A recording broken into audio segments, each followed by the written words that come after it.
Selamat pagi. Waalaikumsalam warahmatullahi wabarakatuh, Bu Tri. Ya, makasih ya. Oke, pagi ini Bu Tri melanjutkan materi dari Prof. Isna ini ya. Kalau minggu lalu beliau membahas tentang hipotek, ya, lembaga-lembaga jaminan yang diatur di dalam BW, maka pada hari ini Bu Tri akan membahas atau lebih tepat kita juga berdiskusi dengan kalian adalah tentang lembaga jaminan yang diatur di luar BW. Ya, kita awali sekarang dengan Undang-Undang Hak Tanggungan. Semua mahasiswa sudah siap, di sampingnya buka Undang-Undang Hak Tanggungan, Undang-Undang Nomor 4 tahun 96.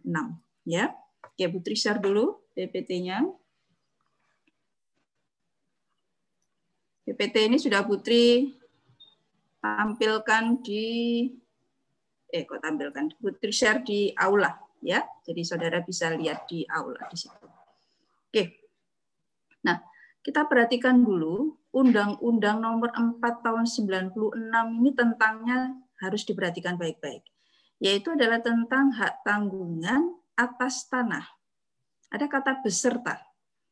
Beserta benda-benda yang berkaitan dengan tanah. Ya. Nah, Undang-Undang Hak Tanggungan ini sebenarnya merupakan amanat dari UU PA, yaitu pada pasal 51. Jadi pada tahun 60 itu sudah diamanatkan bahwa nanti ada lembaga jaminan yang khusus untuk hak atas tanah yang disebut dengan hak tanggungan. Ya. Nah, amanat pada tahun 60 itu ternyata tidak serta-merta dapat dibuat undang-undang hak tanggungan. Baru lebih dari 36 tahun, barulah diundangkannya Undang-Undang 4 tahun 96. Nah, di dalam pasal 57-nya disebutkan bahwa sepanjang belum adanya Undang-Undang Hak Tanggungan, maka ketentuan-ketentuan yang lama, yaitu hipotek dan kredit verban, itu masih diberlakukan. Nah, perlu Putri garis bawahi, demikian juga Prof. Isna ini minggu lalu juga menegaskan bahwa dengan berlakunya Undang-Undang Hak Tanggungan, ya, berlakunya Undang-Undang Hak Tanggungan, maka berkaitan dengan objek hak atas tanah. Ini Putri harus garis bawahi lagi. Objek hak atas tanah tidak lagi menjadi objek hipotek. Ya, jadi sejak berlakunya Undang-Undang Hak Tanggungan, maka objek hak atas tanah tidak lagi menjadi objek hipotek. Ya, ini perlu Putri harus tegaskan dan Putri harus mengulang kembali. Kenapa? Karena setiap semester mahasiswa-mahasiswa di MKN, demikian juga di Magister Hukum, pada saat itu objeknya hak atas tanah masih ada mahasiswa yang masih merujuk ketentuan hipotek. Nah, ini perlu harus Putri ulang kembali dan Putri tegaskan, ya. Jadi setelah berlakunya Undang-Undang Hak Tanggungan, maka lembaga jaminan hipotek tadi yang ada di dalam BW tidak lagi dipergunakan untuk membebani hak atas tanah. Ya, ini harus, tidak boleh lupa nanti kalau dalam ujian UAS tidak boleh muncul lagi, ya. Oke. Nah, pada saat kalau Undang-Undang Hak Tanggungan itu disebut sebagai lembaga jaminan kebendaan, ya, lembaga jaminan kebendaan, maka di dalamnya harus mempunyai ciri-ciri dari hak kebendaan. Jadi pada saat dijelaskan oleh Prof. Isna ini mulai lembaga jaminan gade, lembaga jaminan hipotek, ya, pasti beliau akan menjelaskan bahwa ciri-ciri hak kebendaan itu harus ada di dalam lembaga jaminan tersebut. Nah, demikian juga dengan hak tanggungan. Kita harus buktikan bahwa hak tanggungan itu merupakan hak kebendaan. Bahwa hak tanggungan itu melahirkan hak kebendaan. Nah, ternyata di dalam Undang-Undang Hak Tanggungan memang merupakan lembaga jaminan kebendaan yang melahirkan hak kebendaan. Nah, kita buktikan sekarang. Pada pasal 1 angka 1 Undang-Undang Hak Tanggungan Di dalamnya termuat asas droit de préférence. Coba dibuka pasal 1 angka 1 sekalian. Jadi saudara harus melihat, jangan percaya sama Putri, nanti keliru ya. Saudara bisa protes Putri keliru itu. Nah, ya. Nah, di dalam pasal 1 angka 1 Undang-Undang Hak Tanggungan, di situ terkandung asas yang disebut dengan asas droit de préférence. Atau Prof. Isna ini selalu menyebutkan sebagai asas preferensi. Ya, asas preferensi.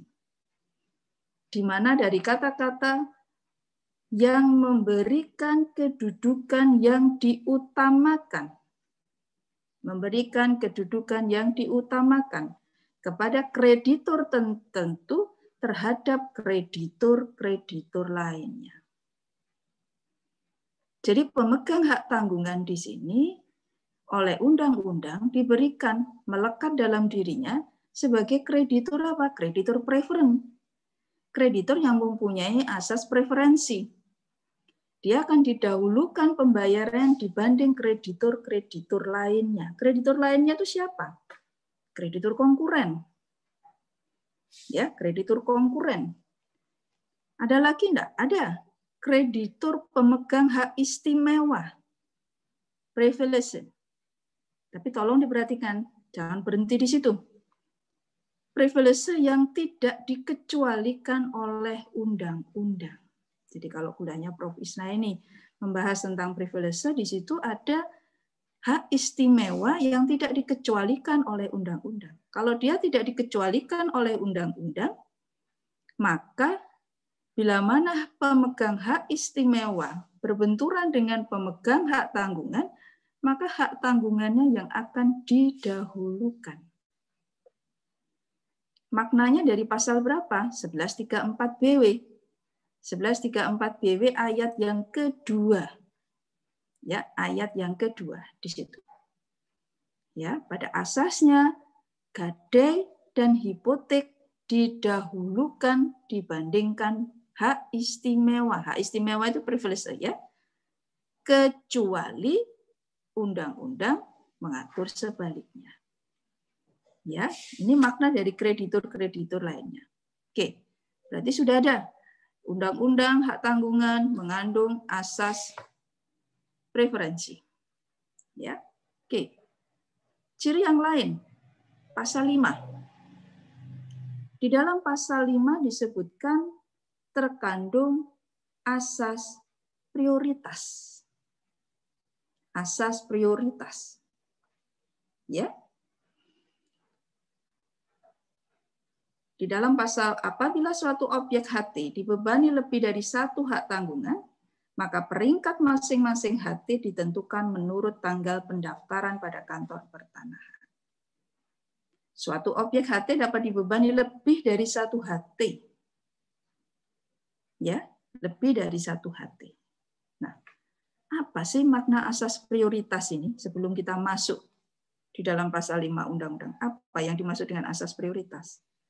Bedanya dengan asas preferensi apa? Ada yang bisa jawab? Sambil Putri melihat, saudara paham enggak materi dari Prof. Isna ini? Oke, ada yang bisa jawab? Sama-sama didahulukan, asas prioritas juga didahulukan. Asas preferensi, droit de préférence juga didahulukan. Tetapi apa yang membedakan dari asas ini? Yuk. Ada yang mau jawab? Silakan. Tuh. Rivaldi mau jawab? Iya Bu, saya coba jawab. Ya, silakan. Terkait asas prioritas ini yang dimana pemegang jaminan keberadaan yang awal itu Bu lebih diutamakan dibandingkan pemegang jaminan yang setelah yang kedua dan yang ketiga seperti itu. Artinya dia yang diutamakan Bu. Oke, bagus ya. Berarti asas preferensi adalah hak yang didahulukan. Jadi pemegang jaminan kebendaan dia didahulukan dibandingkan dengan apa? Kreditur konkuren, hak istimewa. Kreditur konkuren adalah pemegang hak perorangan. Ya. Tetapi kalau asas prioritas, betul yang dikatakan Rifaldi, tolong diperhatikan baik-baik, adalah hak kebendaan atau pemegang jaminan kebendaan atau hak kebendaan yang lahir terlebih dahulu, dia akan didahulukan dibandingkan dengan pemegang jaminan kebendaan yang lahir kemudian. Jadi benturannya adalah sama-sama pemegang hak kebendaan kalau asas prioritas. Ya, jadi pemegang hak kebendaan berbenturan dengan hak kebendaan. Maka kalau demikian, apa jawabannya? Maka menggunakan asas prioritas. Jadi dilihat mana yang lahir terlebih dahulu, maka itulah yang diutamakan. Ya, ini tidak boleh salah ini menangkan. Ini dalam pasal 5. Oke, berarti dalam pasal 5 terkandung asas prioritas. Nah, asas yang lain dari hak kebendaan yaitu asas droit de suite. Asas droit de suite adalah pada pasal 7. Bahwa hak tanggungan itu tetap mengikuti objek dalam tangan siapapun objek itu berada. Ya, jadi hak kebendaannya itu ngikut, nempel di bendanya. Jadi hak kebendaan itu nempel di bendanya itu kemanapun benda itu. Ya, jadi kreditur pemegang HT melekat asasnya asas droit de suite. Ada lagi untuk jaminan kebendaan yaitu asas spesialitas dan asas publisitas. Asas spesialitas dan asas publisitas. Asas spesialitas itu diatur pada pasal 11 angka 1. Sekalian buka, saudara. Asas spesialitas itu pada pasal 11 angka 1, di mana di dalam akte pemberian hak tanggungan, atau kita singkat APHT-nya, itu wajib memuat, mencantumkan nama identitas pemegang dan pemberi HT. Jadi pemegang HT itu kreditor, misalkan bank, maka dia disebut sebagai pemegang HT. Kemudian si debitur atau pemilik jaminan itu yang disebut dengan pemberi HT. Kemudian domisilinya. Nanti kalau saudara sebagai PPAT ini harus betul-betul teliti di sini ya. Domisili mereka. Kemudian utang-utangnya yang dijamin. Kemudian nilai pertanggungannya. Utang dan nilai pertanggungannya. Kemudian uraian yang jelas mengenai objek HT. Ini asas spesialitas. Tidak boleh sampai salah. Jadi saudara sebagai nanti PPAT ya harus mencantumkan, atau saudara sebagai notaris membuat SKMHT itu harus jelas mencantumkan nilai tanggungannya, uraian jelasnya, ya, uraian jelas mengenai objeknya nggak boleh salah itu. SHM nomor 3, gambar situasinya nomor 4 misalkan, di Jalan Dharma Wangsa misal, itu harus jelas siapa pemiliknya. Ya, itu tidak boleh salah. Kenapa rasionya? Asas spesialitas ditentukan pada pasal 11 angka 1. Bila mana salah mencantumkan spesifikasi tentang objek, pemberi HT-nya misalkan, pemegang HT-nya. Atau Putri berikan contoh objek HT-nya salah. Maka pada saat si debitur itu wan prestasi, maka bank pemegang gade tidak bisa mengeksekusi. Kenapa? Karena objeknya tidak jelas. Ya, ini yang harus perlu diperhatikan di situ. Oke, berikutnya adalah asas publisitas. Asas publisitas yaitu pada pasal 13. Nanti kita jelaskan lebih detail nanti ya, asas publisitas.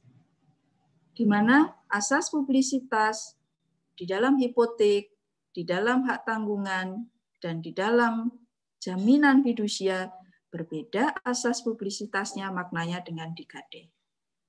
Putri ikut merlopen kuliahnya Prof. Is sudah disampaikan oleh beliau, ya maknanya. Oke. Nah, sekarang Putri singgung sedikit tentang asas prioritas karena Putri kaitkan di dalam praktek perbankan. Ya, keberlakuan dari asas prioritas itu di dalam praktek perbankan. Di dalam praktek perbankan, ya, hampir semua hampir semua perjanjian kredit yang ada klausul yang menyebutkan demikian. Ini Putri ambil di KPR, kredit pemilikan properti, atau juga di BTN itu KPR. Di dalam pasal 6-nya, ternyata bank dalam hal ini sebagai kreditor itu melarang pemilik jaminan atau si debitor atau si pemberi HT untuk menjaminkan dengan cara apapun tentang jaminan yang sudah dijaminkan. Jadi contoh, bila mana kemudian SHM itu sudah dijaminkan di BCA misalkan ya, ini contoh di BTN misalkan, sudah dijaminkan sebagai objek hak tanggungan pada BTN. Maka di salah satu klausulnya, kreditor bank melarang menjual, udah jelas ya, menyewakan, mengalihkan, meminjamkan, diberi garis tebal, menjaminkan dengan cara apapun jaminan tersebut. Tidak boleh. Ya, ini dilarang. Bahkan kalau itu dilakukan masuk dalam klausul investasi. Dia melanggar apa yang tidak diperbolehkan di sini. Nah, kalau saudara tadi kita bahas, asas prioritas itu adalah bila mana diperbolehkan si pemberi HT, kalau kita baca baik-baik, diperbolehkan si pemberi HT, atau kalau Putri baca di dalam pasal 5-nya, objek HT itu dapat dibebani lebih dari satu HT. HT1, HT2, HT3, sepanjang nilai dari hak atas tanah itu mencukupi kreditnya. Ya, sehingga di dalam pasal 5 ini memungkinkan seorang pemberi HT menjaminkan pada X, ya, karena dia butuh dana lagi, dia jaminkan pada I. Dia butuh dana lagi, dia jaminkan pada Z. Maka muncullah peringkat 1, peringkat 2, dan peringkat 3. Itu diperbolehkan di dalam pasal 5. Itu namanya asas prioritas. Hipotek ada asas prioritas. Hak tanggungan ada asas prioritas. Ini merupakan ciri, ya, salah satu ciri dari hak kebendaan. Tetapi di dalam praktek perbankan, asas ini dikesampingkan. Asas ini dikesampingkan. Ya, berarti dengan dikesampingkanlah asas prioritas ini, bagaimana eksistensi dari HT sebagai hak kebendaan? Karena tadi Putri katakan bahwa HT, hak tanggungan, adalah hak kebendaan. Kalau hak kebendaan, maka ciri-cirinya adalah seperti ini. Tadi ya Putri bahas di sini. Nah, kalau asas prioritas itu kemudian dikesampingkan, disepakati oleh para pihak, ya, jadi para pihak mensepakati, kreditor mencantumkan klausulnya, kemudian disepakati oleh si debitor, si pemilik jaminan, disepakati, dikesampingkan asas itu. Maka apakah membuat hilang ciri hak kebendaan dari hati? Jawabannya tidak. Jawabannya tidak. Ya, jadi asas prioritas ini di dalam undang-undang HT yang bisa dikesampingkan oleh para pihak ternyata tidak menghilangkan ciri dari hak tanggungan. Kenapa? Kenapa Putri bisa mengatakan demikian? Putri flashback dulu di materi GADE, ya, di materi GADE. Di materi GADE di situ juga ada asas preferensi, asas droit de préférence, ya, ada asas droit de suite. Ada enggak asas prioritas di situ? Ada enggak asas prioritas? Kalau Putri mengatakan dalam GADE itu tidak ada asas prioritas. Tidak ada asas prioritas. Ya. Meskipun Prof. Is mengatakan dimungkinkan GADE itu dilakukan GADE ulang. Celahnya di mana? Pada pasal 1152 ayat 1. Bahwa benda GADE berada dalam kekuasaan kreditor atau pihak ketiga. Ya, atau pihak ketiga. Tetapi dalam kenyataannya tidak ada gade ulang. Pada kenyataannya kalau itu terjadi berarti ada asas prioritas. Tidak mungkin. Karakteristik dari gade itu adalah merupakan jaminan yang sangat sederhana dan memudahkan kreditor untuk melakukan eksekusi. Bahkan kalau dikatakan dalam pola Inbesitzstellung, ya, kemudian di pasal 52 ayat keduanya disebutkan tidak sah benda gade, misalkan ya, maka salah satu syaratnya bahwa benda itu dalam kekuasaan kreditor atau pihak ketiga. Pihak ketiga di sini apa?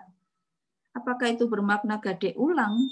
Nah, ini makanya di dalam Putri sepanjang dalam perkuliahan, monggo kalau setiap dosen ada yang berbeda pendapat, maknai itu adalah sebagai perkembangan dalam dunia hukum jaminan. Saudara bisa bijaksana dalam menerima apapun materi dari para dosen. Ya, biasa kita dalam beberapa diskusi dalam hukum jaminan itu pasti ada yang berbeda pendapat. Itu tidak ada masalah bagi Ibu. Ya, oke. Nah, berarti bagaimana asas prioritas dalam jaminan fidusia yang akan kita bahas nanti insya Allah minggu depan. Itu tidak ada. Asas prioritas dalam jaminan fidusia itu sebenarnya tidak ada. Kenapa? Karena pasal di dalam Undang-Undang Jaminan Fidusia itu yang kontradiksi berkaitan dengan asas prioritasnya. Kita bahas nanti, ya.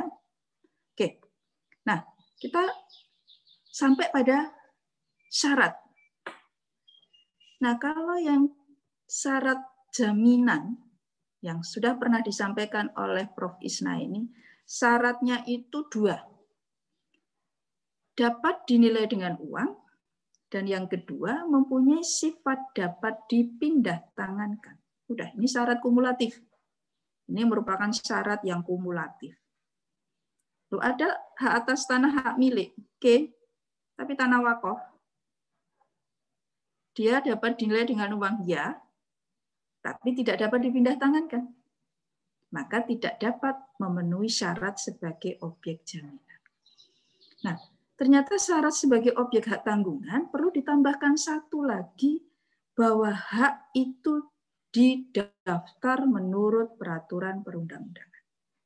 Jadi di samping dapat dinilai dengan uang, mempunyai sifat dapat dipindah tangankan, kan yang ketiga adalah termasuk hak yang dapat didaftarkan menurut peraturan perundang-undangan. Ya, hak milik. Nah, terus apa objeknya? Nah, ini kalau saudara sudah dapat dari hukum agraria, politik pertanahan pertama, ya.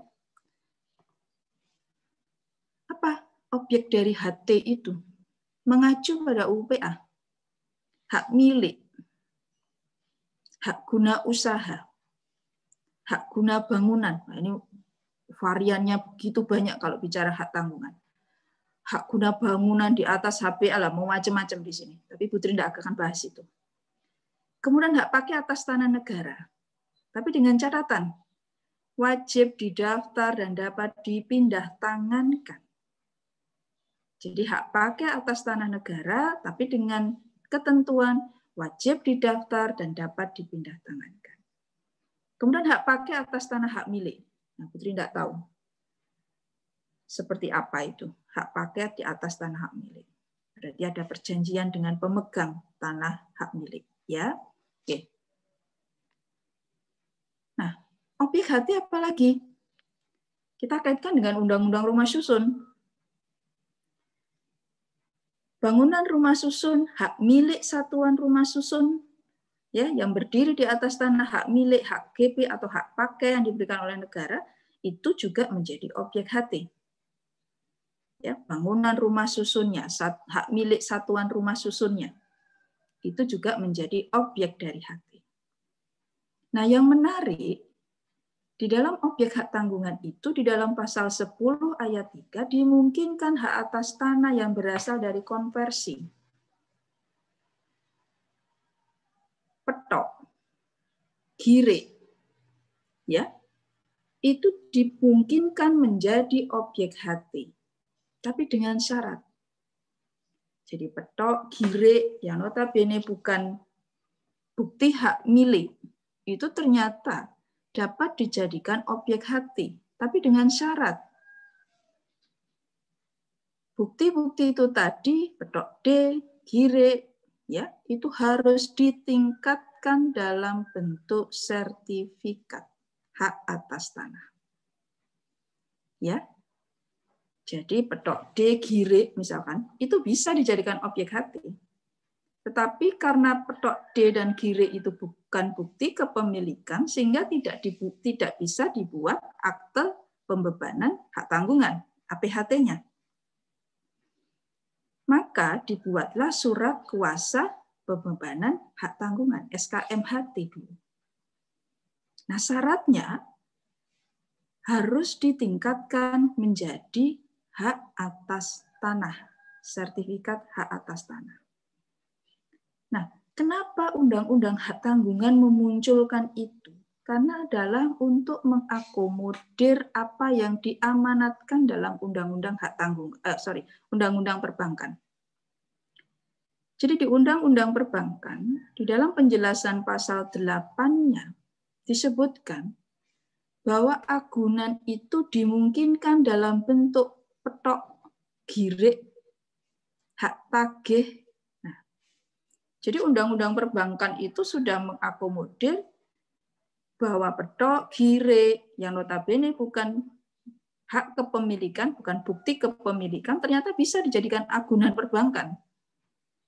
Nah, dalam hal ini kemudian hak tanggungan, ya, Undang-Undang mulai tahun 92, Undang-Undang Perbankan oleh hak tanggungan kemudian diakomodir.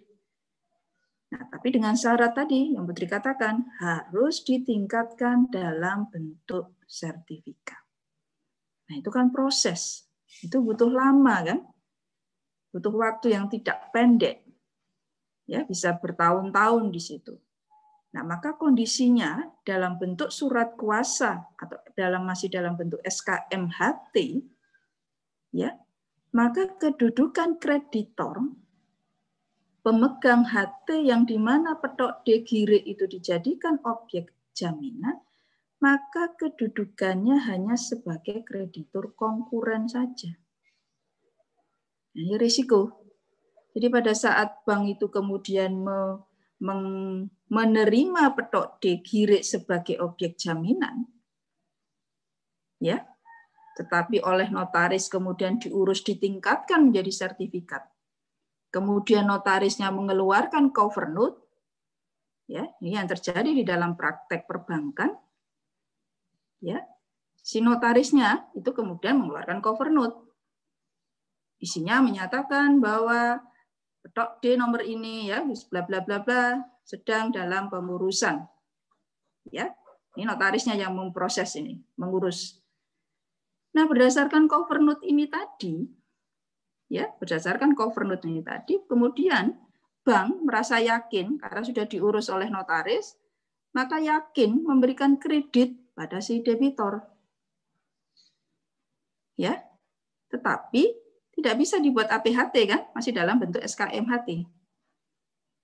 Nah, konsekuensinya yang demikian ini pada saat bank sudah memutuskan memberikan kredit dengan jaminan yang demikian, maka bank sudah mengambil risiko. Risikonya apa? Pada saat si debitur wan prestasi, ya, bank hanya berposisi sebagai kreditur konkuren, karena belum lahir hak kebendaannya, nanti Putri akan jelaskan kapan lahir hak kebendaannya.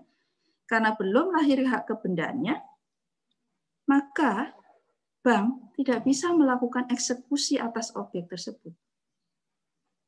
Ini problem yang dihadapi oleh perbankan. Bila mana bank sudah mengambil risiko dengan menerima petok D, gire, ya, macam-macam itu. Kalau di beberapa daerah ada istilah macam-macam. Pak Umar lebih paham itu. Nah, itu kemudian diterima. Contoh paling nyata, BRI. BRI merupakan bank yang paling banyak menerima petok D girik sebagai objek jaminan. Di daerah-daerah, Putri sangat tahu sekali, di daerah-daerah, BRI itu menerima petok D dan girik sebagai objek jaminan. Apa alasan mereka? Orang desa itu jujur-jujur, Putri. Orang desa itu jujur-jujur. Maksudnya jujur apa? Nggak mungkin ngemplang kredit. Kalau utang kredit pasti akan bayar. Jadi BRI itu begitu santai sekali, dia begitu tidak begitu khawatir pada saat dia menerima petok D dan girik. Karena itu tadi. Karena masyarakat pedesaan adalah masyarakat yang jujur. Ini menurut mereka. Jujur. Pasti kalau sudah bayar ya bayar. Ya kan? Karena apa? Urgensi dari jaminan yang sudah dijelaskan oleh urgensi dari jaminan itu tuh apa sih? Baru punya manfaat bila mana kreditnya bermasalah, bahkan sampai macet. Sehingga harus dieksekusi. Itu urgensinya. Sepanjang debiturnya lancar, sepanjang debiturnya beritikat baik, mengangsur, tidak ada masalah. Ya kan? Ini problemnya. Ya. Oke, Putri lanjutkan. Ini sarusun tadi ya. Ini bisa dibebani HT, SM-nya sarusun, demikian juga satuan rumah susunnya, ya bisa. Oke, SKGB-nya Putri skip dulu, kita bahas nanti di fidusia. Nah, ada yang perlu harus saudara telaah di pasal 4 ayat 4-nya. Kalau di pasal ayat 1-nya tadi berbicara tentang objeknya, ya. Di pasal 4-nya, ini adalah mengandung asas. Di sini ada asas yang terkandung. Hak tanggungan dapat juga dibebankan pada hak atas tanah berikut. Bangunan, tanaman, dan hasil karya yang telah ada. Ada kata telah ada. Atau akan ada. Yang merupakan satu kesatuan dengan tanah tersebut dan merupakan pemilik pemegang hati yang mempunyai.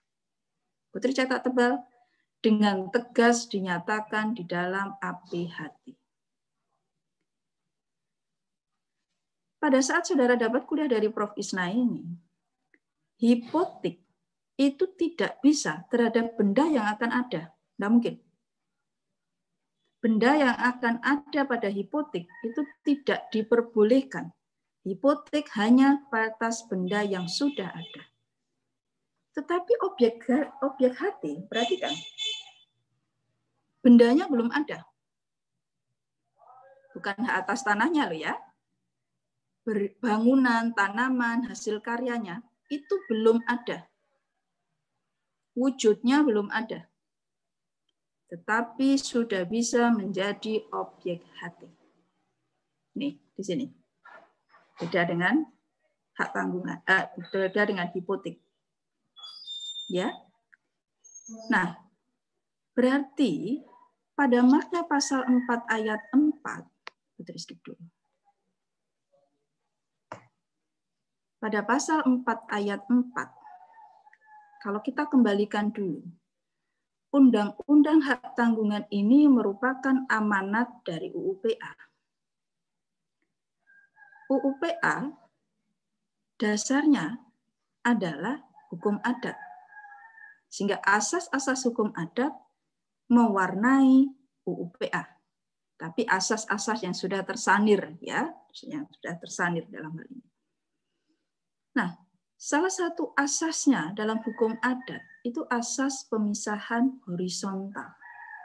Asas pemisahan horizontal. Ini asas dalam hukum adat.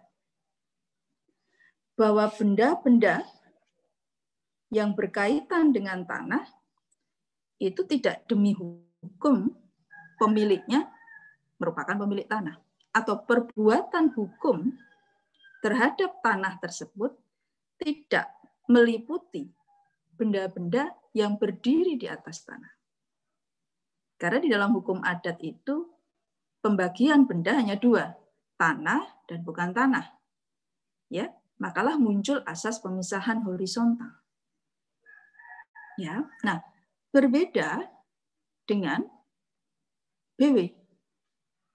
Putri ke sini dulu. Kalau BW asasnya itu asesi, perlekatan. Pada hipotek meliputi juga segala apa yang menjadi satu kesatuan dengan benda. Ya, tanpa harus diperjanjikan terlebih dahulu. Jadi apa yang melekat pada objek hipotek, apapun yang melekat pada objek hipotek, pada induk objek hipotek, maka itu juga menjadi objek hipotek. Ya, jadi setiap perbuatan terhadap induk dari objek hipotek itu, benda-bendanya, maka meliputi benda-benda yang meliputi itu juga. Itu hipotek. Tetapi kalau hukum adat tidak.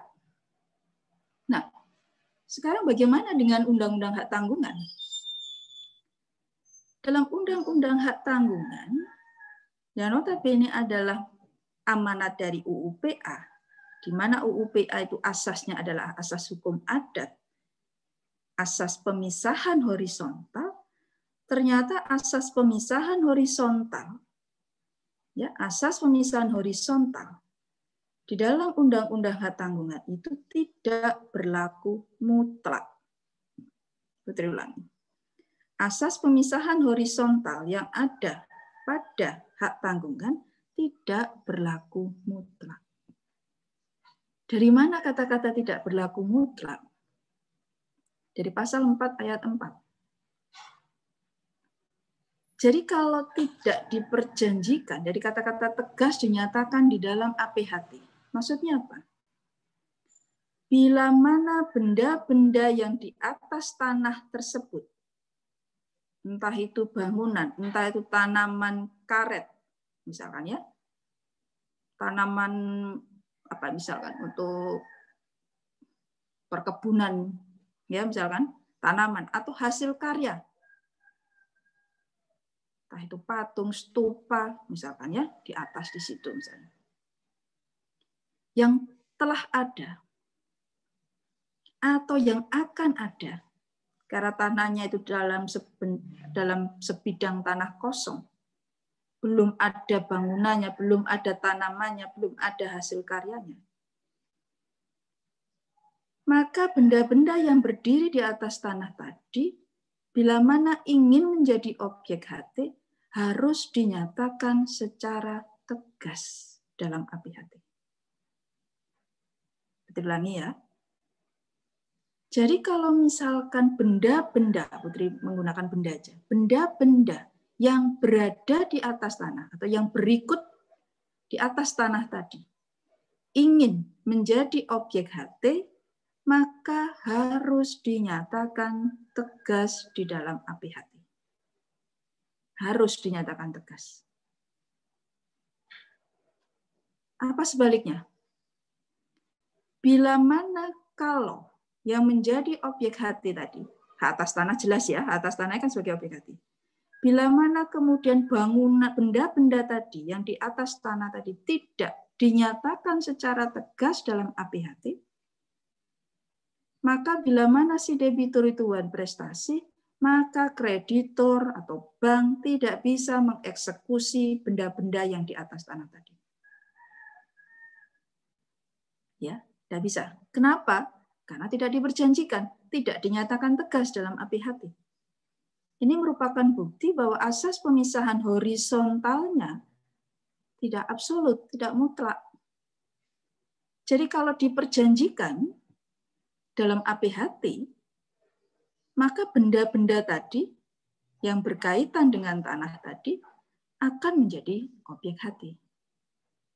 Nah, kalau dalam praktek perbankan, ya jelas.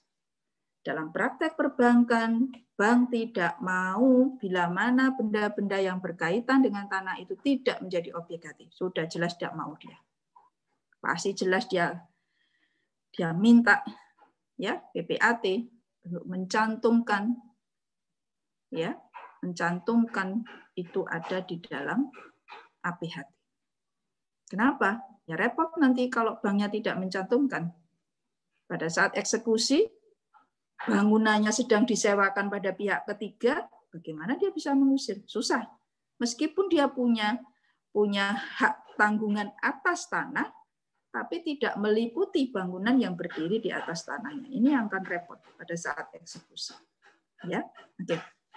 Nah, di dalam pasal 5-nya, pasal 4 ayat 5-nya, kalau ini bangunan dengan tanah pemiliknya sama.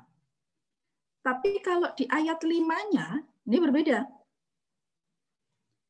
Bila mana tanah dan benda-benda yang berada di atas tanah tadi atau berikut tanah tadi itu tidak dimiliki oleh pemegang atas tanah. Berbeda pemiliknya. Ini merupakan konsekuensi dari asas pemisahan horizontal. Dimungkinkan berbeda pemiliknya. Nah, kalau ini terjadi, maka kalau hak atas tanah tadi akan dijadikan objek HT, bank pasti akan meminta bangunan yang bukan milik dari pemilik atas tanah itu juga bangunan-bangunan tadi harus menjadi objek HT. Tapi dengan syarat, si pemilik bangunan, si pemilik tanaman, ya, si pemilik hasil karya tadi itu harus menandatangani di APHT. Jadi pemberi hak tanggungannya ada dua. Pemberi hak tanggungan atas hak atas tanah, kemudian pemberi HT terhadap pemilik bangunan tadi. Konsekuensinya, karena dia ikut menandatangani dalam APHT, kalau si debituruan prestasi, maka bank juga mengeksekusi bangunan tadi. Ya, karena ikut tanda tangan tadi konsekuensinya. Tapi kalau kemudian si pemilik bangunan tidak mau, bisa enggak? Ya bisa. Jadi bank dalam hal ini hanya apa? Membebani hak atas tanah saja. Tapi ini berisiko kalau bagi bank sebagai kreditor. Ya, oke, asas pemisahan horizontalnya. Nah, ini. Ya, jadi asas pemisahan horizontalnya adalah asas pemisahan horizontal yang tidak mutlak. Ya. Jadi tidak absolut. Sepanjang diperjanjikan, ya, sepanjang diperjanjikan dalam APHT, maka dimungkinkan benda-benda yang berkaitan dengan tanah itu menjadi objek HT. Putri dari tadi berkaitan di atas tanah, di atas tanah. Sekarang pertanyaan Ibu. Nah, kalau benda-benda yang di bawah tanah, kalau benda-benda yang di bawah tanah, tanah seperti apa? Coba saudara buka penjelasan Undang-Undang HT. Angka 6. Penjelasan Undang-Undang HT ya, umum angka 6. Dari kata-kata yang paling bawah sendiri. Sambil Putri.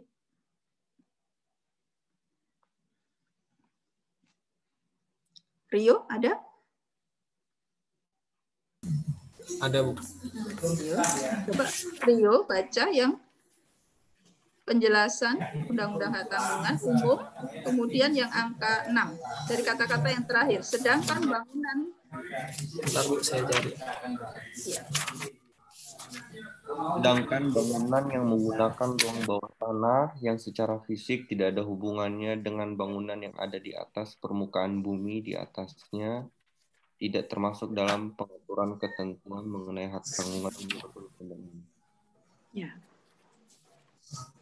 Kalau dibaca tadi, bangunan yang menggunakan ruang bawah tanah, ya, ruang bawah tanah.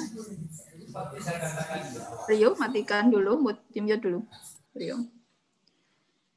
Bangunan yang menggunakan ruang bawah tanah yang secara fisik tidak ada hubungannya dengan bangunan yang ada di atas permukaan bumi di atasnya, tidak termasuk dalam pengaturan ketentuan mengenai hak tanggungan berundang-undang.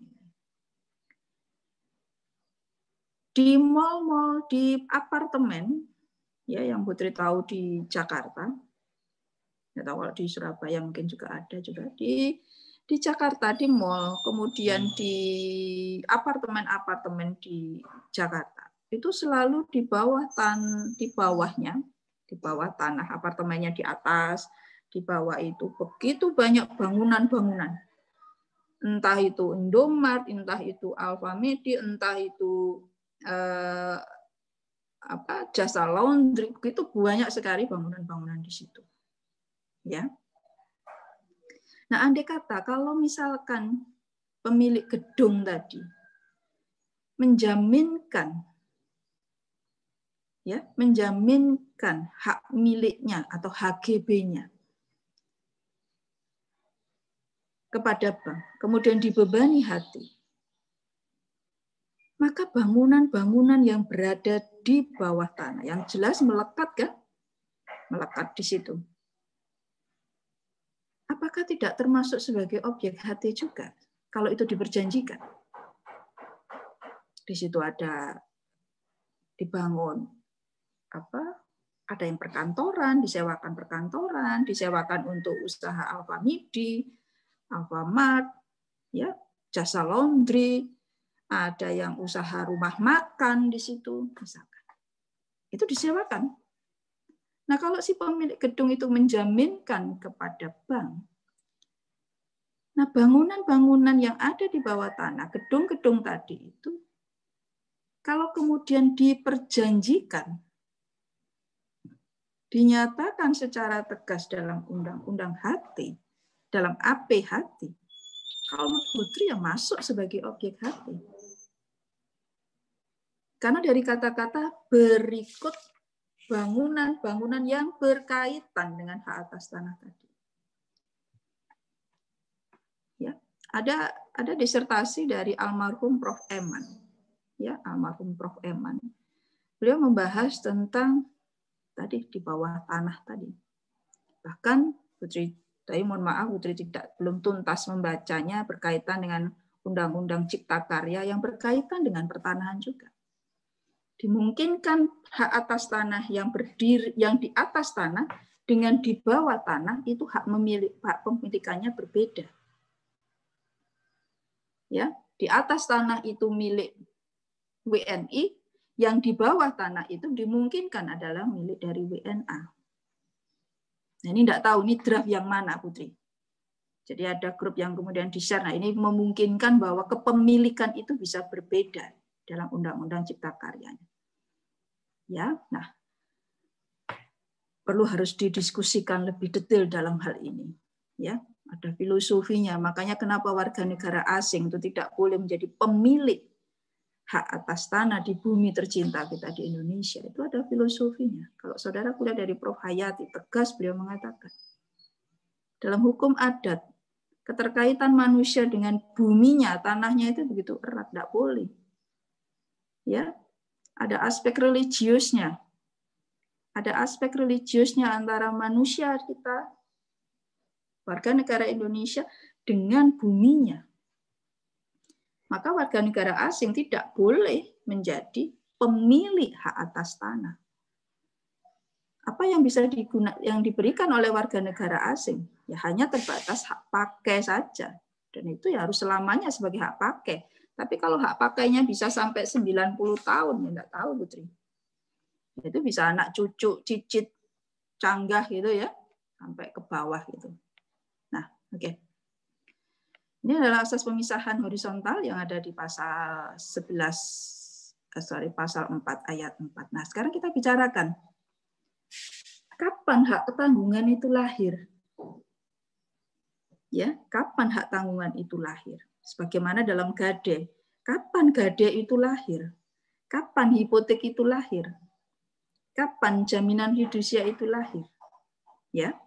Nah, di dalam hak tanggungan, lahirnya hak tanggungan itu ditentukan dengan proses tahapan. Ada 2 tahapan di sini. Ada 2 tahapan untuk sampai pada lahirnya hati. Proses yang pertama adalah dengan pembebanan hak tanggungan. Nah, ini perhatikan baik-baik. Kalau pada gade, Putri flashback sedikit. Kalau pada gade, lahirnya gade itu tidak ditentukan dalam perjanjiannya harus otentik. Oh, perjanjiannya harus tertulis. Tidak ada. Lahirnya gade itu pada saat diserahkannya objek gade pada kreditor atau pihak ketiga. In besit sterling. Itulah lahirnya gade. Ya. Tidak melalui proses bahwa harus digantungkan pada aktanya. Enggak. Akta dalam gade itu bebas. 1151B itu bebas. Mau otentik, monggo. Mau di bawah tangan, silahkan. 1151B. Tetapi hipotek, hak tanggungan, jaminan fidusia, ketiga lembaga jaminan ini lahirnya melalui proses aktanya harus otentik. Jadi lahirnya HT, lahirnya hipotek, lahirnya jaminan fidusia diawali prosesnya aktanya harus otentik. Nih, ini yang membedakan. Otentik oleh apa? Kalau hak tanggungan, oleh PPAT yang membuat dalam APHT, Akta Pemberian Hak Tanggungan. Ya, harus dalam bentuk otentik. Nah, setelah dibuat otentik, di mana ada asas spesialitasnya, ada janji-janjinya. Perhatikan 11 ayat 2-nya itu memuat janji-janji, ya, janji-janji yang sifatnya fakultatif, ya, janji tidak boleh menjual, janji membatasi kewenangan untuk menyewakan, macam-macam. Saudara baca sendiri di situ. Itu janji-janji yang termuat dalam APHT. Nah, setelah APHT itu dibuat, ya, dengan cara catatan tidak ada cacat di situ, maka APHT itu kemudian dilakukan pendaftaran ke kantor pertanahan. Maka berdasarkan pasal 13 ayat 5, sekarang juga diatur lewat secara elektronik, ya, nanti kita bahas sedikit. Maka di dalam pasal 13 ayat 5 disebutkan bahwa hak tanggungan itu lahir pada hari tanggal buku tanah. Jadi lahirnya hak tanggungan itu dengan didaftarkannya ke kantor pendaftaran tanah. Kemudian diterbitkanlah sertifikat hak tanggungan. Sertifikat hak tanggungan yang ada irah-irahnya demi keadilan berdasarkan ketuhanan yang Maha Esa. Itu yang disebut dengan titel eksekutorial. Jadi sertifikat hak tanggungan di sini yang ada irah-irahnya demi keadilan berdasarkan ketuhanan yang Maha Esa itu yang disebut dengan titel eksekutorial. Yang mempunyai daya pada saat si debitur tuan prestasi. Nah, berarti kalau APHT itu tidak dilakukan pendaftaran, APHT-nya tidak dilakukan pendaftaran ke kantor pertanahan, maka hak tanggungannya tidak lahir. Nah, ada beberapa sempat berdiskusi. Kalau dalam hukum perikatan, pada saat pembuatan APHT, hak tanggungan itu sebenarnya sudah lahir.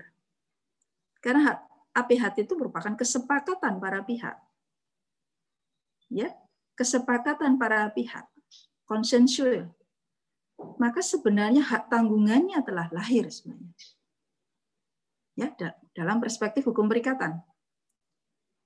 Tetapi Undang-Undang Hak Tanggungan mengaturnya, normanya mengatur bahwa hak tanggungan itu lahir bukan pada saat pembuatan APHT, tetapi pada saat dilakukanlah pendaftaran ke kantor pertanahan.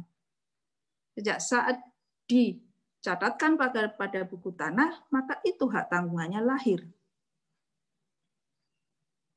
Ya, jadi kalau kemudian para pihak hanya membuat APHT saja, berhenti, meskipun dalam Undang-Undang Hak Tanggungan selama 7 hari harus dilakukan. Nah, ternyata enggak ini.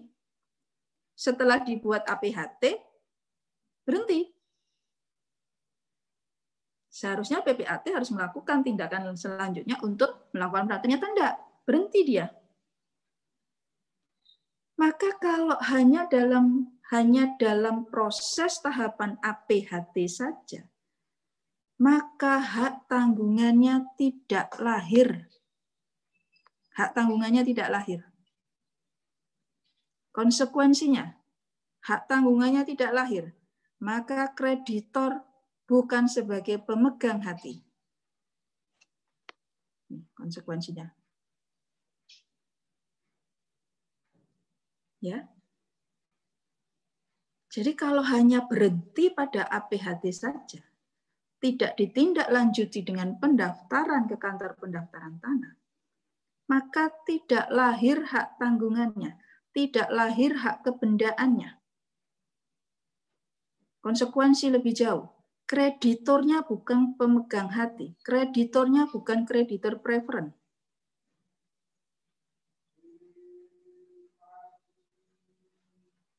Ya. Maka makna pendaftaran pada hak tanggungan, makna pendaftaran pada jaminan fidusia, pada hipotek, satu, memberikan kepastian hukum. Kepastian hukum. Perwujudan dari asas publisitas. Penanda lahirnya hak kebendaan. Ya, karena penanda lahirnya kebendaan, maka kedudukan kreditor sebagai kreditor preferen. Yang keempat, perlindungan hukum bagi kreditor dan pihak ketiga. Nanti Putri jelaskan kenapa kok pihak ketiga ikut-ikut, Putri. Ya. Nah, sehingga kalau sampai berhenti pada APHT saja, maka kedudukan kreditor hanya sebagai kreditor konkuren. Kreditor konkuren. Loh, mereka kan sudah sepakat, Putri. Iya, sepakat. Bahwa si debitur, si pemilik tanah akan menjaminkan. Kan sudah sepakat, Putri. Iya, sepakat mereka. Tetapi Undang-Undang Hak Tanggungan mengatur untuk lahir hak kebendaan harus dilakukan pendaftaran. Ya, nih, jadi hanya mengikat para pihak saja, tetapi tidak mempunyai efek hukum sebagai kedudukan kreditornya sebagai pemegang hati. Ya, di sini.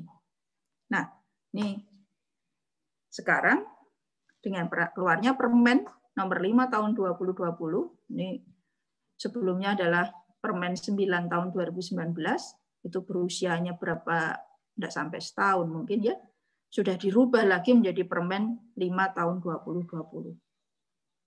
Karena pada permen sebelumnya, Putri melakukan penelitian, kemudian Putri berikan satu tulisan, itu begitu banyak kekurangan-kekurangan dalam permen yang sebelumnya. Di mana dalam permen sebelumnya itu OJK ngikut-ngikut. Ngapain OJK, Otoritas Jasa Keuangan, ikut-ikut di dalam lembaga jaminan hati? Tidak ada korelasinya. Ya.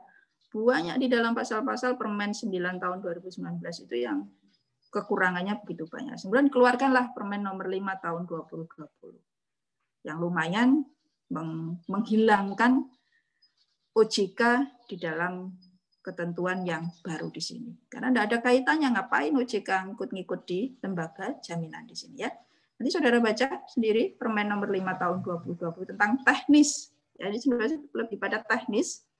Pelayanan hak tanggungan terintegrasi secara elektronik. Jadi pendaftarannya secara elektronik di sini. Sebenarnya kalau dengan kondisi yang COVID ini sebenarnya sangat membantu sekali. Tidak perlu datang ke kantor pertanahan, bawa berkas, segala macam. Ya, oke, makna. Nah, sebelum membahas kewenangan ada pertanyaan dulu? Silakan. Kalau tidak salah juga sudah dijelaskan oleh Prof. Is juga kewenangan menjaminkan. Oke, kalau tidak ada pertanyaan, ini ya kewenangan menjaminkan. Ini Putri perlu sampaikan juga. Karena ini merupakan juga asas ya, asas di dalam pemegang hak kebendaan sebenarnya, yaitu disebut dengan asas nemo plus juris transfer potes quam isbet habet. Jadi ini sebenarnya asas yang melekat pada pemilik benda, ya pemilik benda, bahwa seseorang pun tidak dapat mengalihkan lebih banyak haknya daripada yang ia miliki. Jadi siapa yang berwenang untuk menjaminkan bendanya? Ya pemilik benda. Ya, ini Prof. Is sudah berkali-kali Putri ikut kuliah juga. Jadi kalau kalian kuliah ini sebenarnya Putri juga ikut kuliah juga dengan beliau. Ya, jujur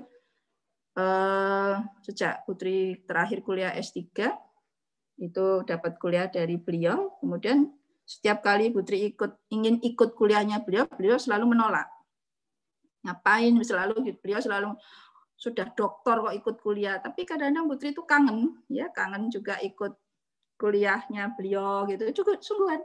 Karena beliau itu kan tidak hanya guru tapi bapak buat ibu ya, karena mulai S2 mulai Putri merintis di Fakultas Hukum itu ya beliaulah yang banyak membimbing ibu untuk menjadi dosen yang seperti apa gitu, itu beliaulah. Jadi kalau setiap kali Prof. Is izin gitu, beliau kan tidak suka dipanggil Prof ya, Pak Is gitu, mesti marah-marah kalau beliau saya Putri panggil Prof itu. Pak Is, Putri ikut, oh serah usah, wis dokter orang usah, mesti gitu. Istilahnya kalau sudah dokter, padahal kadang-kadang ibu itu kepingin refreshing, menambah ilmu. Jadi dengan adanya COVID, kemudian dengan perkuliahan secara daring, jujur, Putri selalu tidak izin beliau, selalu ikut kuliah. Jadi mulai di Magister Hukum, di kelas pagi, di kelas malam, itu Putri ikut juga. Jadi sekalian lihat siapa mahasiswa yang aktif, bertanya. Jadi Putri juga mencatat kalian. Jadi ya bersyukur ada hikmahnya juga dengan kuliah secara daring ini Putri menjadi merefresh kembali ilmu tentang hukum jaminan dari Prof. Isna ini. Ya. Dan memang bicara tentang kewenangan menjaminkan ini beliau berkali-kali mengingatkan ya tentang siapa yang berwenang untuk menjaminkan bendanya. Demikian juga dalam Undang-Undang Hak Tanggungan. Ya. Kapan atau bila mana bahwa APHT itu ya kan harus diberikan oleh si pemilik benda. Nah, ternyata kewenangan untuk menjaminkan itu di dalam Undang-Undang Hak Tanggungan, khususnya di ayat 2-nya disebutkan harus ada pada saat pemberi HT, pada saat dilakukan pendaftaran. Jadi di dalam pasal 8 di situ dimungkinkan bahwa objek HT di situ misalkan hak tanggungannya belum diroyah. Sudah akta jual beli tapi belum dilakukan balik nama. Ya, jadi si pemberi HT ini ternyata objeknya HT itu masih belum diroyah atau dihapuskan dalam buku tanah. Kemudian juga dia sudah melakukan AJB, akta jual beli, tetapi belum dibalik nama. Nah, di dalam pasal 8 Undang-Undang HT disebutkan harus ada pada pemberi HT pada saat dilakukan pendaftaran. Ya, karena itu merupakan satu proses untuk melahirkan hak kebendaan. Nah, di dalam Undang-Undang Hak Tanggungan dimungkinkan juga adanya surat kuasa membebankan hak tanggungan SKMHT. Nah, ini yang merupakan salah satu filosofinya kenapa Undang-Undang Hak Tanggungan ini lahir. Jadi kalau saudara buka di penjelasan umum Undang-Undang Hak Tanggungan, mulai angka 1 sampai angka 12, itu salah satunya filosofinya, yaitu kan tadi Undang-Undang Hak Tanggungan kan memberikan kepastian hukum. lembaga jaminan yang memberikan kepastian hukum. Nah, salah satunya perwujudannya itu dalam pengaturan SKMHT, yaitu di pasal 15. Coba dibuka pasal 15-nya.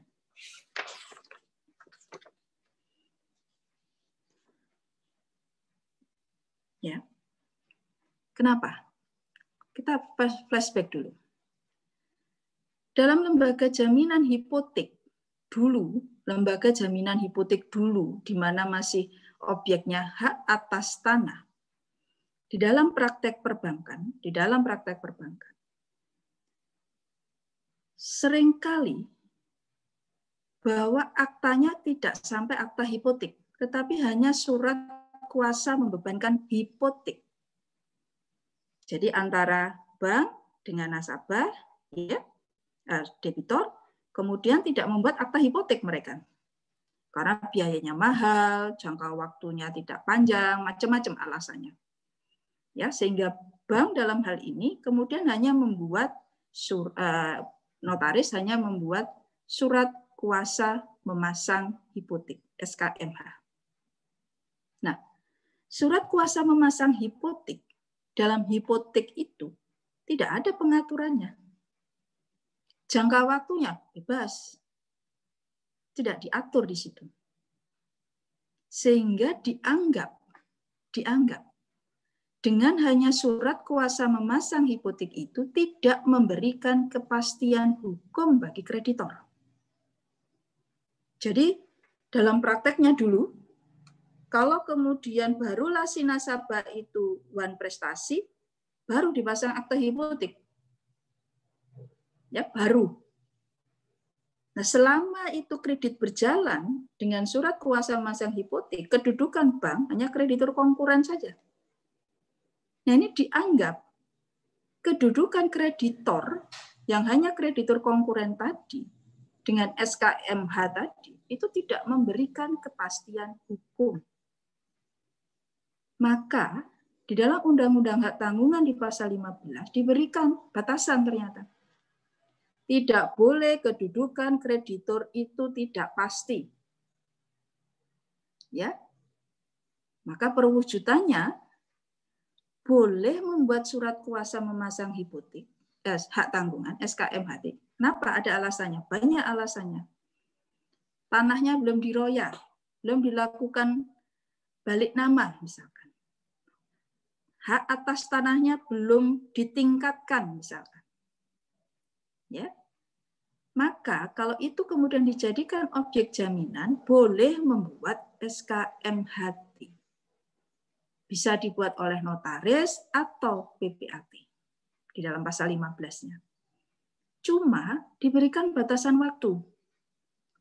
Bila mana hak atas tanah itu sudah terdaftar, contoh misalkan, dia dijadikan objek jaminan di Bank BCA, lunas, ya, tapi belum diroya, belum dihapuskan itu. Jadi kalau tadi pada saat Putri bicarakan tentang ini, di sini sertifikat hak tanggungan di sini, ya, keluar sertifikat hak tanggungan, ya, maka di buku tanah itu tertulis hak milik atas nama Trisadini misalkan ya sedang jadi objek jaminan di BRI misalkan, itu ada di buku tanahnya. Nah, sertifikat hak milik punya ibu, sertifikat hak atas tanah punya ibu tadi, oleh kantor pertanahan akan diberikan catatan di situ. Itu kayak model yang lama. Diberikan catatan. Dibebani HT1, ya, untuk BRI nilai pertanggungannya misalkan 100 juta.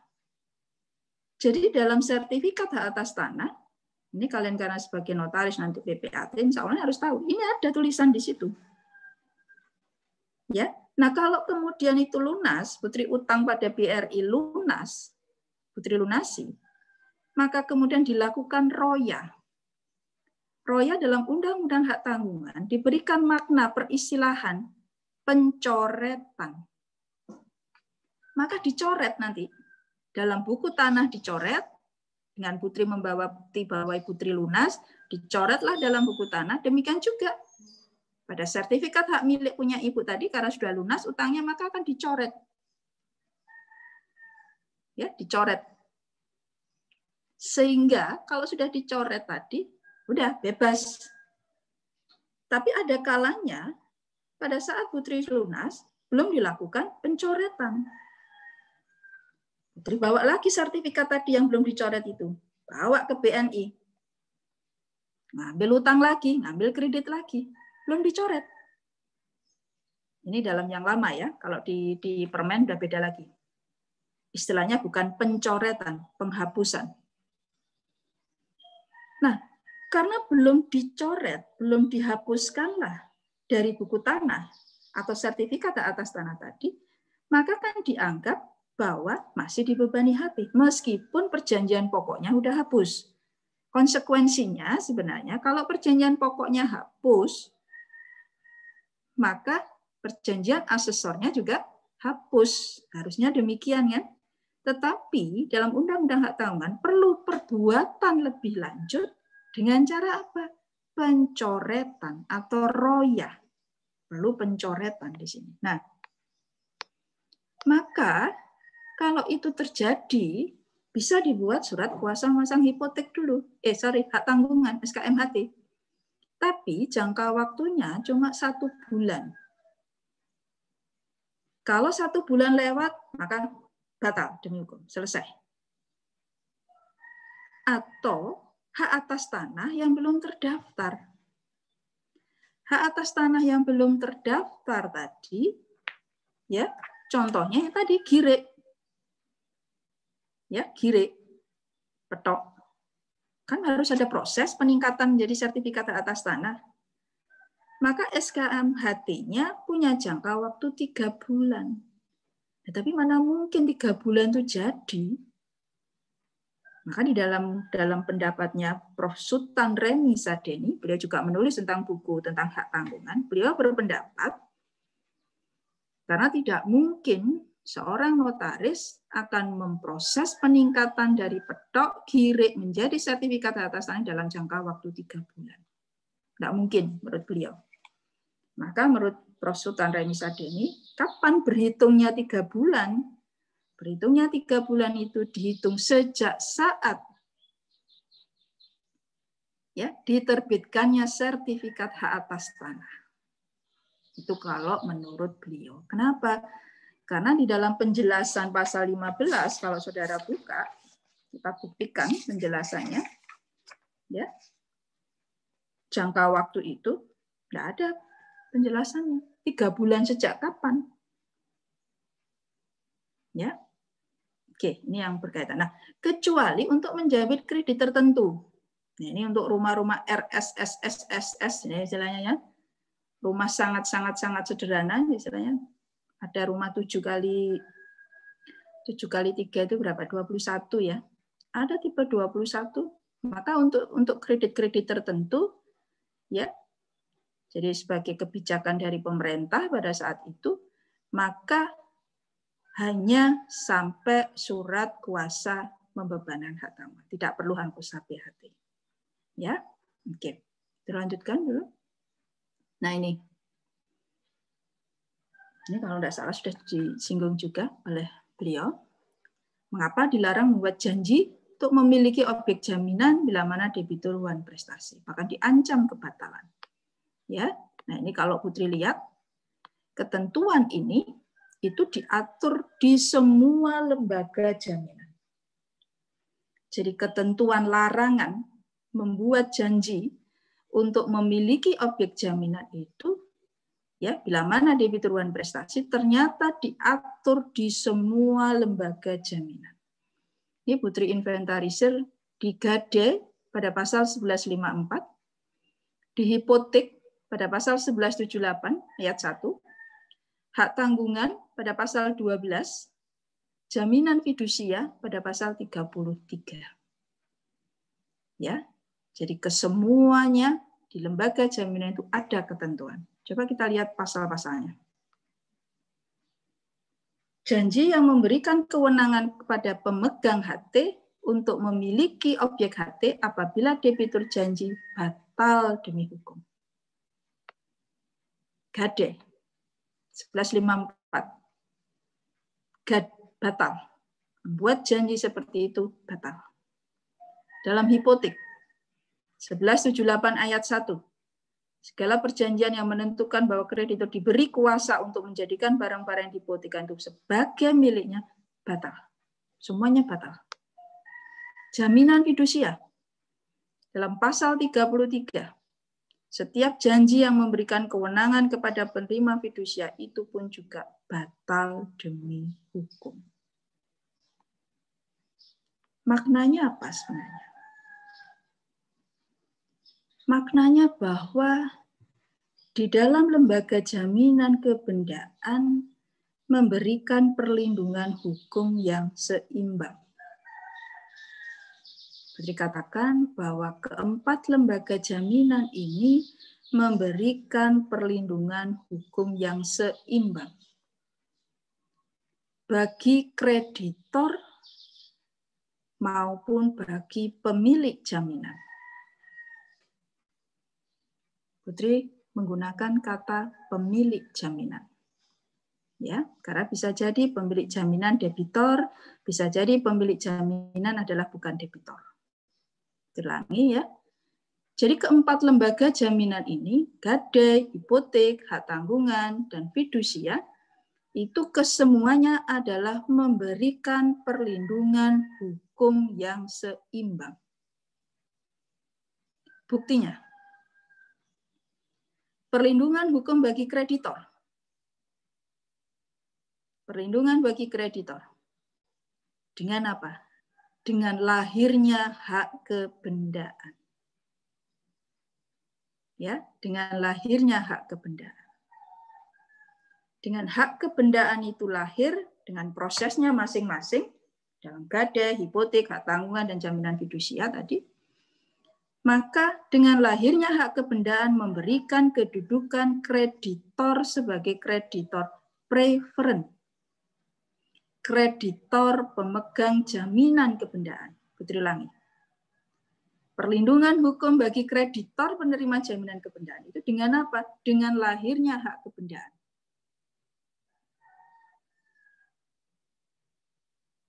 Ya. Gadai misalkan 1152. Hak tanggungan tadi kita bahas pasal 13 ayat 5. Dengan hak kebendaannya lahir, maka memberikan kedudukan kreditor sebagai kreditor preferen.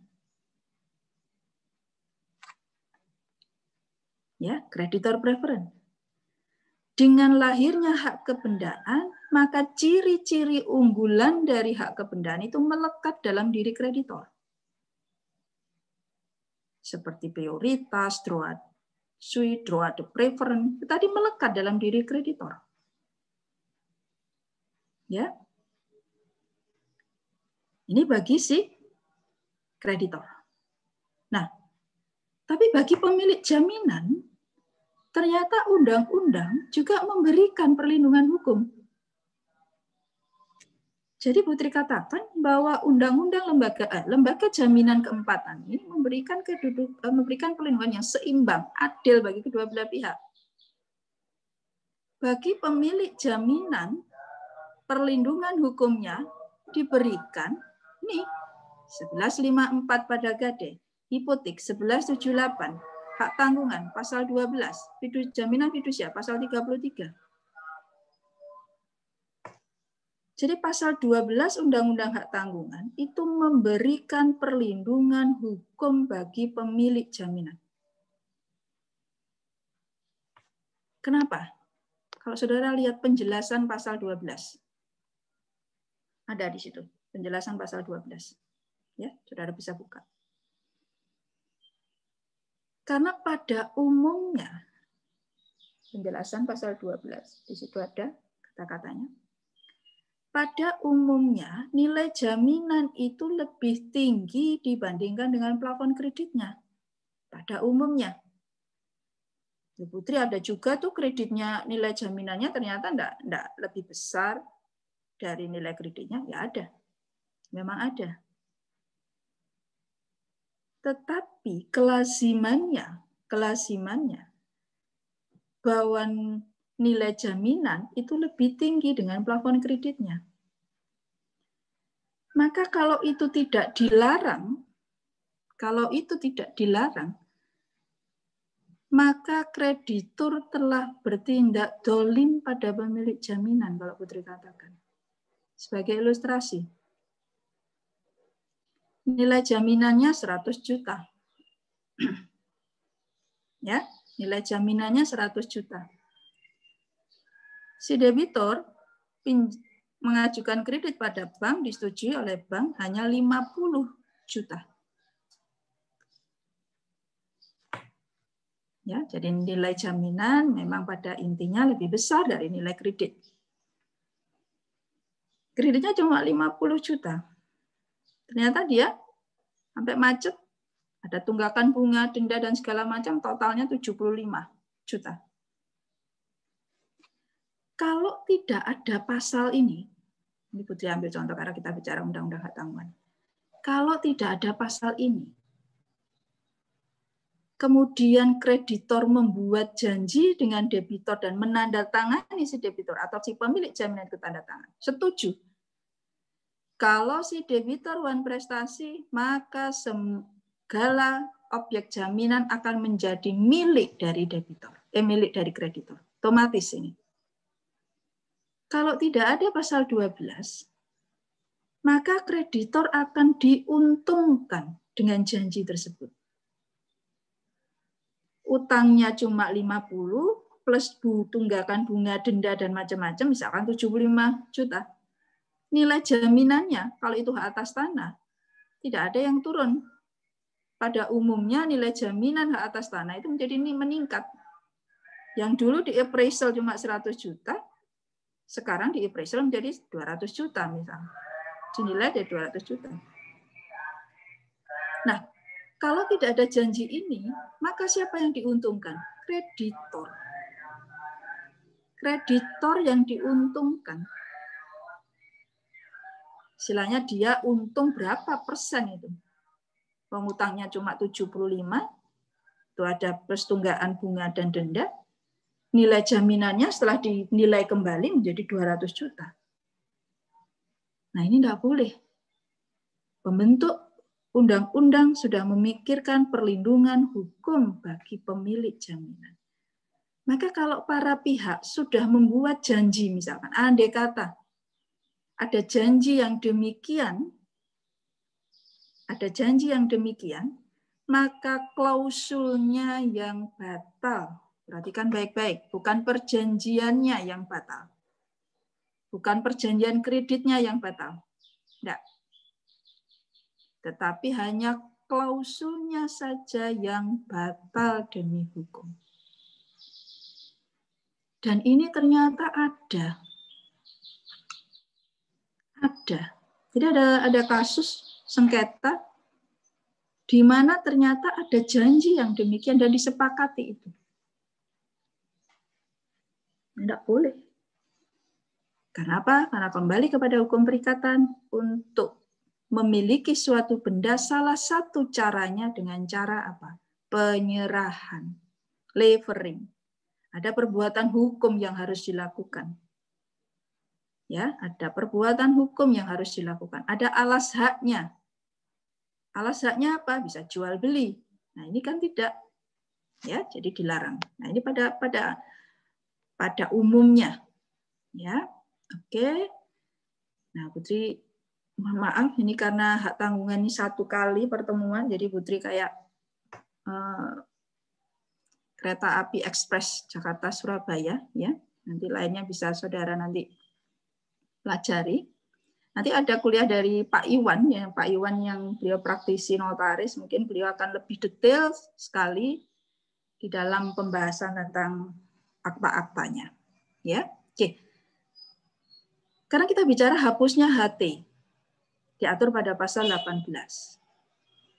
Satu jelas, kalau perjanjian pokoknya hapus, maka perjanjian asesornya akan hapus.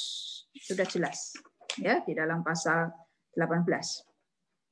Kalau perjanjian pokoknya hapus, maka perjanjian asesornya hapus. atau dilepaskannya hak tanggungan oleh pemegang HT. Jadi pemegang HT kreditor melepaskan HT-nya. Maka kalau itu dilepaskannya HT, maka perjanjian asesornya menjadi hapus. Atau pembersihan HT yang berdasarkan penetapan peringkat oleh ketua PN. Ini berkaitan dengan sengketa biasanya. Ya, kemudian pengadilan negeri membersihkan HT berdasarkan peringkat. Yang keempat, hapusnya hak atas tanah yang dibebani hak tanggungan. Jadi hak atas tanahnya itu hapus. Ya, maka hak tanggungannya pun hapus. Nah, dalam beberapa kasus di mana ternyata pemilik dari hak atas tanah tersebut digugat oleh pihak ketiga dan ternyata diputus oleh pengadilan bahwa ternyata si pemberi HT ini yang berdasarkan sertifikat tadi, ternyata sertifikatnya bukan miliknya. Ternyata setelah dibuktikan, maka pemilik dari hak atas tanah itu adalah pihak yang menggugat tadi. Nah, di sini pertanyaannya, berarti dia bukan lagi sebagai pemberi HT, ya kan? Karena berdasarkan putusan pengadilan, ternyata dia dinyatakan bukan pemilik dari hak atas tanah. Nah, sekarang bagaimana dengan hak atas tanah tadi? Bagaimana dengan keberadaan dari hak tanggungannya tadi? Ya, nah ini bagaimana dengan posisi bank? Bagaimana eksistensi bank sebagai kreditor pemegang HT akibat dari putusan dari pengadilan tadi? Ya, bagaimana dengan hak tanggungannya tadi? Apakah masuk di dalam pasal 18? Hak atas tanahnya itu hapus. Ya. Nah, kemudian ini berkaitan dengan eksekusi. Ini masih banyak pertanyaan tentang hapusnya hak tanggungan, ya. Oke, yang terakhir tentang eksekusi HT. Ada yang terlewat menurut Ibu di karakteristik atau ciri dari jaminan kebendaan. Mbak Putri ingat. Salah satu karakteristik dari jaminan kebendaan adalah parate eksekusi. Salah satu ciri dari lembaga jaminan kebendaan adalah parate eksekusi. Kenapa Putri katakan parate eksekusi? Kenapa bukan titel eksekutorial? Kenapa bukan penjualan di bawah tangan? Ya. Karena parate eksekusi ini merupakan ciri yang ada pada semua lembaga jaminan kebendaan. Parate eksekusi ini merupakan ciri yang ada pada semua lembaga jaminan kebendaan. Yang dimana di sini kemudian yang digugat dalam putusan MK, ya. Putri tidak bicarakan itu dulu, nanti kita bicara di jaminan fidusia. Apa buktinya? Parate eksekusi merupakan salah satu ciri dari lembaga jaminan kebendaan. Karena eksekusi pada lembaga jaminan kebendaan itu merupakan cirinya adalah mudah dan pasti dalam pelaksanaan eksekusinya. Ya. Dalam KD, pada pasal 1155 BW, Gade tidak mengatur titel eksekutorial, tetapi ada ciri parate eksekusi. Ya, dalam hipotek 1178 BW, dalam Undang-Undang Hak Tanggungan, dalam pasal 6 Junto 20 Undang-Undang Hak Tanggungan, pasal 6 Junto pasal 20 Undang-Undang Hak Tanggungan. Dalam jaminan fidusia pada pasal 29. Kaitkan pasal 15 Junto pasal 29. Jadi parate eksekusi ini ada di semua lembaga jaminan kebendaan. Gade tidak ada titel eksekutorial. Tapi pada hipotek, hak tanggungan dan jaminan fidusia ada titel eksekutorial. Ada penjualan di bawah tangan. Ini yang membedakan, ya. Parate eksekusi, Putri lihat sudah disinggung oleh Prof. Isna ini. Nah, ini ada yang menarik sampai dibuat dalam satu disertasi tentang parate eksekusi, yaitu oleh Herowati Pusoko, beliau dosen dari Universitas Jember, membuat disertasi terhadap satu topik, yaitu parate eksekusi dalam Undang-Undang Hak Tanggungan. Kenapa? Karena ada benturan norma di dalam pasal 6 dan pasal 11 ayat 2E.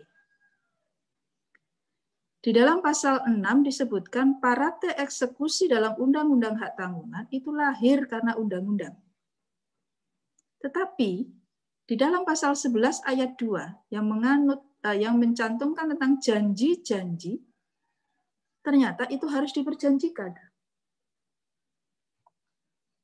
Mana yang betul? Karena kalau saudara lihat penjelasan pasal 6, kita buka penjelasan pasal 6.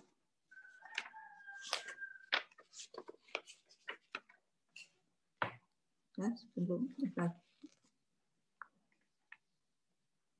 Oke. Desti ada? Desti? Ya, Bu, ada, Bu. Oke, penjelasan pasal 6, Desti. Baca dulu. Iya, Bu. Penjelasan pasal 6. Hak tanggungan, Bu. Iya dong, lah masa Undang-Undang Jaminan Fidusia. Ya, hak tanggungan yang diatur dalam undang-undang ini pada dasarnya adalah penjelasan, Desti, penjelasan pasal 6. Maaf, Bu. Penjelasan pasal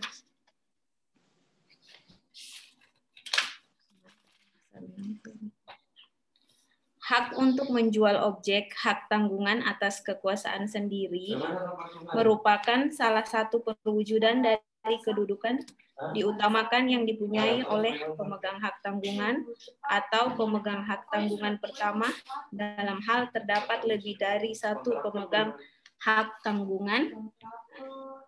Hak tersebut didasarkan pada janji yang diberikan oleh pemberi hak tanggungan bahwa apabila debitur cedera janji, pemegang hak tanggungan berhak untuk menjual objek hak tanggungan melalui pelelangan umum tanpa memerlukan persetujuan lagi dari pemberi hak tanggungan dan selanjutnya mengambil pelunasan piutangnya dari hasil penjualan itu lebih dahulu daripada kreditor-kreditor yang lain. Sisa hasil penjualan tetap menjadi hak pemberi hak tanggungan. Oh, maaf, Bu, ngos-ngosan. Dari mana kamu itu? Lari-lari. Lagi hamil, Bu. Jadi oh, ya baca Allah. lagi hamil, Bu. Maaf. Ya, enggak apa-apa. Oke. Ya, oke. Oke. Ya. Jadi parate eksekusi diatur yungtunya pasal 6, yungtu pasal 20. Parate eksekusi di sini ya di dalam pasal 6 hanya diberikan kepada pemegang HT pertama saja. Jadi kalau HT-nya pemegang HT-nya lebih dari 1, maka hak itu hanya diberikan pada pemegang HT yang pertama saja. Ya. Ini parate eksekusi. Oke. Detail eksekutorial tadi yang Putri ceritakan itu yang melekat pada sertifikat hak tanggungan, ada irah-irahnya. Nah, dalam pasal 20 juga disebutkan dimungkinkan juga dilakukan penjualan di bawah tangan, tetapi dengan syarat harus didasarkan kesepakatan antara pemberi dan pemegang HT. Ya, tidak kemudian harus diumumkan, dipublikasikan dalam surat kabar. Nah, ini alternatif yang diberikan oleh Undang-Undang Hak Tanggungan untuk apa? Kreditor, bila mana si debitor atau pemberi HT itu cedera janji. Ya. Oke, ini yang terakhir pencoretan tadi ya. Nah, ini yang ya inilah peristilahan yang selalu membuat jadi bingung kita ya. Kalau di Undang-Undang HT tadi disebut pencoretan. Setelah hak tanggungannya hapus, karena pembayaran tadi ya, lunas, maka dilakukan pencoretan. Tapi kalau permen, pasal 18, bukan mencoret, tapi menghapus hak tanggungan. Karena dalam buku tanahnya secara elektronik, ya caranya menghapus. Nah ini punya konsekuensi yang sebenarnya berbeda. Kalau mencoret itu sejarahnya kelihatan di sertifikatnya, tapi kalau dengan dihapus ya menjadi tidak ada jejaknya, historisnya di sini. Ya, kalau dalam sertifikat hak atas tanah dengan dicoret, jadi tahu oh nih Putri ini ngutang berapa kali nih, oh nih BRI, BETN misalkan ya, berapa kali kelihatan. Tapi kalau dihapus itu namanya dihapus, ya dihilangkan ya, tidak ada jejaknya. Tapi kalau dicoret itu jejaknya masih kelihatan. Ini enggak. Putri tidak tahu kenapa mempunyai makna yang berbeda ini. Ini perlu harus dilakukan apa? Penelitian atau akibat hukum dari peristilah ini. Oke, ada pertanyaan dulu sebelum Putri akhiri. Mohon maaf, Putri tidak sampai detail materinya karena berkaitan ternyata cuma satu kali. Ya, Putri punya tugas buat kalian karena kalian belum dapat tugas ya selama perkuliahan ini. Nanti Putri share ke grup ya, di grupnya ada. Nanti Putri share tugas apa yang harus kalian kerjakan nanti. Ya, ada pertanyaan sebelum Putri akhiri? Oke, kalau enggak ada, insya Allah minggu depan kita ketemu lagi, kita bahas tentang jaminan fidusia dengan catatan saudara harus bawa undang-undang jaminan fidusia ya, untuk memudahkan kita perkuliahan. Ya, oke. Wassalamualaikum warahmatullahi wabarakatuh. Selamat pagi.